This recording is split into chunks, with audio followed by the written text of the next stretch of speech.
She is more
ஒரு உணர்வுபூர்வமான இடங்களா இங்கே சமுதாயம் சரி இந்த பள்ளியில் சொல்லிட்டு இருக்கார்.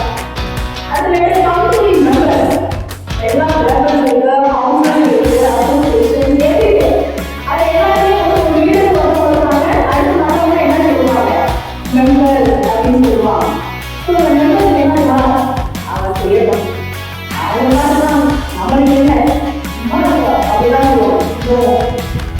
ஒரு விஷயம் நல்லா நடக்குதுன்னா அந்த குழுவில் இருக்க கடைசி கேண்டிடேட் வரைக்கும் we have to work together.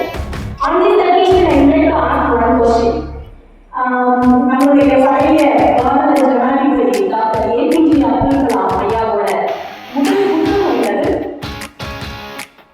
அவருடைய முதல் புத்தகம் What is the first book of our former president APJ Abdul Kalam? Yes? Students, administration. Okay, that is his autobiography.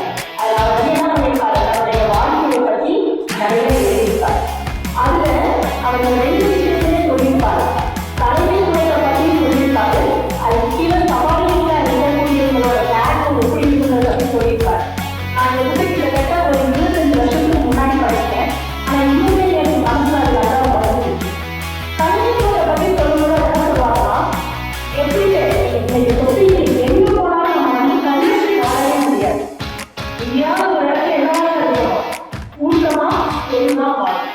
ஸ்கூலில் வந்தாலும் டீச்சர்ஸ் எல்லாம் பெருந்தா இருக்கும், ஸ்கூல் கிளாஸில் பெருந்தா இருக்கும். இதை விட்டு நாளைக்கு நீங்கள் பிளேஸ்மெண்ட் ஆகி ஒரு நல்ல கம்பெனி ஜாப் போடுறீங்கனாலும் கண்டிப்பாக ஜாஸ்தி ஒன் லீடர்ஸ் இருப்பாங்க, அசிஸ்டன்ட் இருப்பாங்க, அதில் மெம்பர்ஸ் இருப்பாங்க. எங்கேனாலுமே நம்ம எல்லாருமே எப்படிதான் இருக்கோம், சேர்ந்து வாழக்கூடியதாக இருக்கும். அப்படி இருந்த இடத்துல தலைவர்களோட ஒரு பெரிய கேரக்டர் வந்து என்னன்னா, பாராட்டு வரும்போது, புகழ்ச்சி வரும்போது, வெற்றி வரும்போது, இது நான் தான் செஞ்சேன், என்னால்தான் இது நடந்துச்சு அப்படின்னு சொல்ற ஒரு நல்ல தலைவனே அல்ல. அப்படி பாராட்டோ வெற்றியோ புகழோ வரும்போது அவர் என்ன சொல்லணுமா, இது நாங்கள் எல்லாரும் சேர்ந்து செஞ்சோம், எல்லாரும் ஒன்னா செஞ்சோம், எங்க எல்லாரும் இது நடந்துச்சு அப்படின்னு எந்த ஒரு தலைவர் சொன்னாலும் அவன் தான் உண்மையான தலைவர். அதே நேரத்தில் ஒரு தோல்வி வரும்போது ஒரு விஷயத்தை உங்களை கொடுக்குறாங்க, அது தோல்வி ஆயிடுச்சு, ஃபெயிலியர் ஆனோட எல்லாரும் திட்டுறாங்க, ஏன் விடாதீங்க அப்படின்னு சொல்லி திட்டுறாங்க. திட்டும்போது அந்த தலைவர் என்ன சொல்லுமா, இது நான் இவங்க தான், நான் சொல்ல யாருமே கேட்கவே இல்லை, என்னை யாருமே கோஆப்ரேட் பண்ணவே இல்லை அப்படின்னு ஒரு தலைவர் சொன்னானா அவன் நல்ல தலைவனே இல்லை. அவன் என்ன சொல்லணுமா, இந்த தோல்விக்கு நானே முழு பொறுப்பு எடுத்துக்கொள்கிறேன், நான் கொஞ்சம் கவனமாக இருந்திருந்தா என்னோட இருக்கிறவங்க நான் சரியான முறையில் வழிநடத்தி நிச்சயம் வெற்றி கட்டியிருக்கலாம். அது பெரிய தவறாக நான் இருந்திருக்கேன், அதனால இந்த தோல்விக்கு முழு பொறுப்பு நான் எடுத்துக்கிறேன் அப்படின்னு சொல்றவங்க தான் ஒரு நல்ல கதை. அப்போ வெற்றி வந்து யாரை சொல்லணும், எல்லாரையும் சேர்த்து சொல்லணும். தோல்வி வந்து யாரை சொல்லணும், கண்ணை சொல்லணும். அப்படிப்பட்ட ஒரு குணமுறைகளை ஒரு சிறந்த தலைவர் அப்படின்னு சொல்லிட்டு அப்துல் கலாம் ஐயா வந்து அவரோட முதல் ராஷ்டிரிய தேர்தலை செய்கிறாங்க. அவங்க எப்படி சொன்னாங்கன்னு ஒரு எக்ஸாம்பிள் சொல்லி சொல்லியிருப்பார். அடுத்த சவாலி மெம்பர் வரும்போது அவர் ஒரு சின்ன கதை சொல்லுவார். என்னன்னா, ஒரு சொசைட்டியில் நல்ல சூழலை வச்சு, ரொம்ப தரமான சூழலை வச்சு, பெரிய பெரிய பெரிய கோர்ஸ்லாம் வச்சு ட்ரெயினிங் கொடுத்து எல்லா விதமான கிளாஸஸும் போய் லாங்குவேஜில் பெஸ்ட்டாக இருந்து பலவிதமான ஆப்பர்ச்சுனிட்டி, பெரிய நல்ல படிச்ச பேரண்ட்ஸ்க்கு விளையாடுறது எல்லாத்துலேயும் பெஸ்ட்டாக இருக்கிற ஒரு ஸ்டூடெண்ட் நாளடைவில் வளர்ந்து ஒரு ஆஃபீஸில் ஒரு ஜஸ்ட் மேனேஜராக போய் விட்டார். அதே இது நம்ம சொல்கிறார், எங்கேயே எனக்கு தெரியாத ஒரு கிராமத்தில் பிறந்து வளர்ந்து படிக்கிறதுக்கு கூட வசதி இல்லாமல் பேப்பர் போட்டு அந்த வர காசுலேருந்து படிச்சுட்டு அதுலேருந்து கொஞ்சம் கொஞ்சமாக படிப்படியாக முன்னேறி இன்னைக்கு ஒரு நாட்டோட ஜனாதிபதியாகவே மாறிட்டேன் அப்படின்னா இந்த டிஃபரன்ஸ் எங்கிருந்து வந்துச்சு அப்படின்னு கேட்டார். எங்கிருந்து இந்த டிஃபரன்ஸ் வந்துச்சு?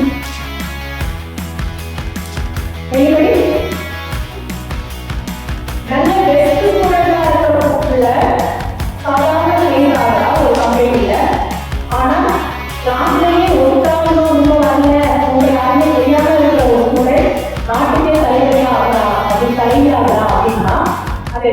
எங்கிருந்து வரும்? எங்கிருந்து வரும்? எங்கே?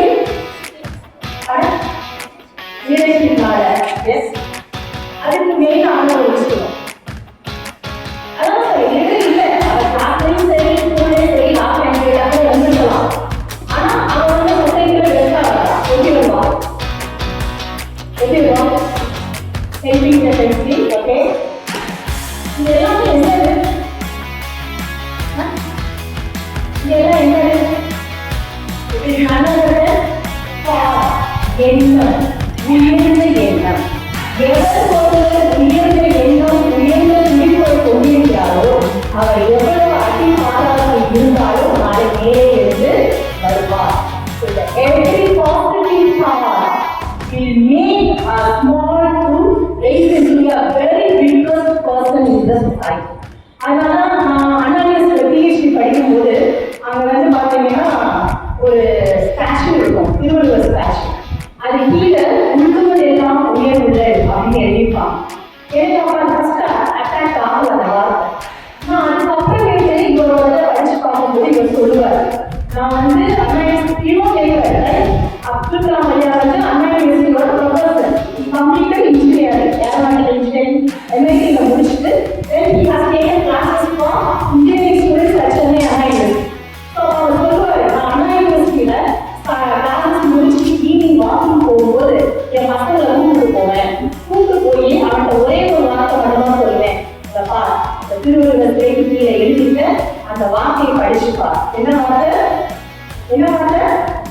உள்ளுவதெல்லாம் உயர்வுள்ள. நம்ம என்ன நினைச்சாலே எப்படி நினைக்கிறோம்? உயர்வு நினைக்கிறோம். அதாவது that is also low aim is crime. அதாவது low aim is crime. குறைவா நீங்க குறிப்பா வச்சிருந்தீங்கன்னா அது ஒரு குற்றம். இன்னும் மேல இன்னும் மேல இன்னும் மேல அதுக்கு யார் ஒருத்தவங்க உயர்ந்த குறிக்கோளுக்காக உயர்ந்த எண்ணங்களோட செயல்படுறாங்களோ அந்த குழந்தை நிச்சயம் வாழ்க்கையில பெரிய லெவலுக்கு வரும். அதனால லீடரா இருக்கிறவங்க எப்பயுமே கீழே இருக்கிறவங்களை பார்க்கணும், கீழே இருக்கிறவங்க எப்பயுமே மேல இருக்கிறவங்க பார்க்கணும். அப்படி பார்த்தீங்க அப்படின்னா நாளைக்கு you will be the real winner of your life. I hope that this JRD Girls Higher Secondary School students will be the